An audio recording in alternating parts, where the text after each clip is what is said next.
तो चलिए आज एक बहुत ही गहरे आध्यात्मिक ज्ञान की यात्रा पर चलते हैं। हम कोशिश करेंगे कि इसके कुछ बहुत ही अनमोल विचारों को एकदम सरल शब्दों में समझा जाए।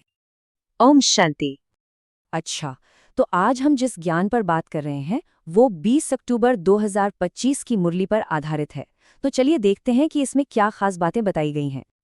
अब देखिए, इस ज्ञान की जो सबसे पहली और सबसे बड़ी बात है वो ये है कि यहाँ पढ़ाने वाला कोई इंसान नहीं है, बल्कि स्वयं भगवान को माना गया है। तो जाहिर है, जब टीचर खुद भगवान हो तो पढ़ने में रुचि तो होनी ही चाहिए। एक नशा रहना चाहिए कि अरे वाह, हमें कौन पढ़ा रहा है। तो फिर यहाँ से एक बहुत ही बुनियादी सवाल उठता है कि इस रास्ते पर चलने वालों का आखिर मकसद क्या है, उनका अंतिम लक्ष्य क्या है, उनकी शुद्ध भावना क्या है। और इसका जो जवाब है वो सच में बहुत बड़ा है। मकसद है इस दुनिया में फिर से सुख और शांति का राज्य स्थापित करना, ठीक वैसा ही जैसा माना जाता है कि 5000 साल पहले था। और ये सब कैसे होगा? श्रीमत पर चलकर, यानी भगवान की दी हुई श्रेष्ठ सलाह पर चलकर। ठीक है, तो अब जरा इसमें और गहराई से उतरते हैं, इसकी बुनियाद को समझने की कोशिश करते हैं, जिसे कहते हैं ईश्वरीय ज्ञान और विश्व नाटक। यहाँ एक बहुत ही दिलचस्प कॉन्सेप्ट आता है अविनाशी ड्रामा का।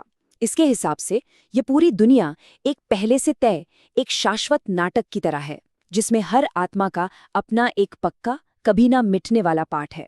और सबसे बड़ी बात, कोई भी आत्मा इस ड्रामा को छोड़कर जा नहीं सकती, मतलब मोक्ष नहीं पा सकती।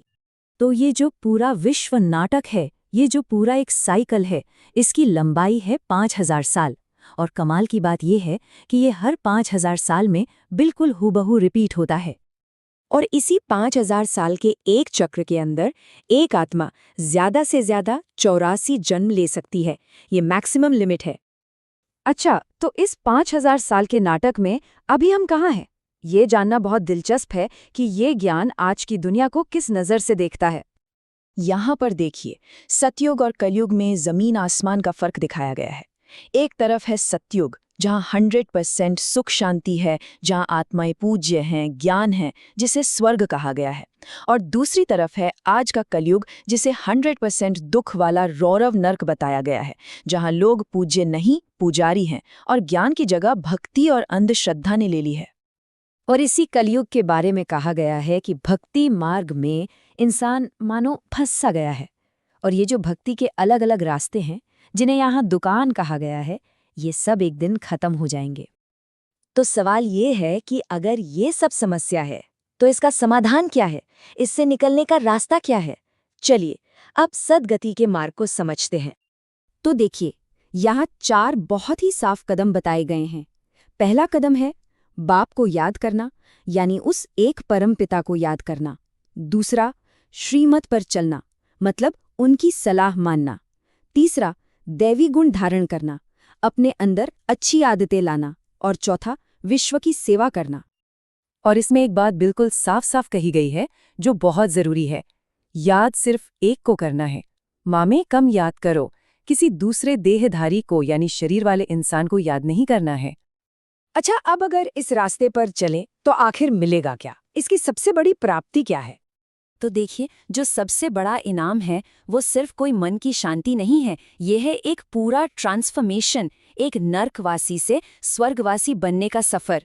सोचिए, नर्क के रहने वाले से स्वर्ग का रहने वाला बन जाना। और ये सिर्फ रहने की जगह का बदलाव नहीं है, ये आत्मा के स्टेटस का बदलाव है। एक पुजारी से जो पूजा करता है, उससे पूज्य बनना, यानी जिसकी पूजा होती है। तो अब इन सारी बातों का सार क्या है जिसे हमें जीवन में धारण करना है? पहली बात, श्रीमत पर चलकर दैवी गुण अपनाकर भारत और विश्व की सेवा करनी है, वो भी बहुत रुचि से। और दूसरी, इस अविनाशी ड्रामा को ठीक ठीक समझकर किसी भी तरह के व्यर्थ संकल्पों से बचना है। और साथ में एक बहुत सुंदर वरदान भी है, दीपराज बाप द्वारा अमर ज्योति के बधाई लेने वाले सदा अमर भव। मतलब जो दीपों के राजा उस परमपिता से अपनी अमर ज्योति का वरदान लेते हैं, वो सदा अमर हो जाते हैं। और अंत में एक स्लोगन जो इस पूरे कनेक्शन को एक लाइन में बता देता है, आप और बाप दोनों ऐसा कंबाइंड रहो जो तीसरा कोई अलग कर ना सके। मतलब आत्मा और परमात्मा का रिश्ता इतना मजबूत हो कि कोई तीसरा उसे तोड़ ही ना पाए। और एक आखिरी सूक्ष्म इशारा है कि योग की शक्तियों को, अपने मन की ताकत को अपने लिए और सबके लिए इस्तेमाल करना है। ओम शांति।